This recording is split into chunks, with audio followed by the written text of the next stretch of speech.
बोलो जगन्नाथ भगवान की। सज्जन मंडली से दुखालयर कथा कहले मु जाजपुर कथा आपण को नौछि पचारिले मु पचारिले महाराज एमिति दुख काहे की से दुखर कथा कहले।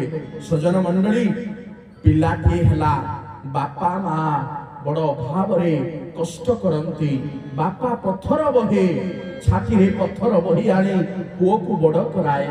सज्जन मंडली पुओटी बड़ हैला धीरे धीरे बड़ हैला बापार मन रे दुख केमिति मो पुओ सप्तम श्रेणी पास हबो।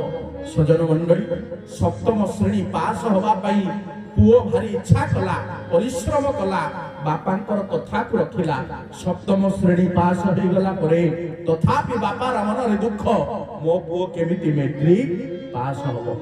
सज्जन मंडली अक्लांत परिश्रम कला बापा को सुख दवा पाई बापार दुख को एड़े दवा पाई केवल गारे की स्कूल रे मैट्रिक भल नंबर रखिलानी जाजपुर जिल्ला रे प्रथम स्थान रखिला कलेक्टर डाकिले गोल्ड मेडल देले आउ जिल्ला रे प्रशासनिक अधिकारी द्वारा संबर्धित हला तथापि बापार मन रे दुख मो पुओ केमिते +2 पास हो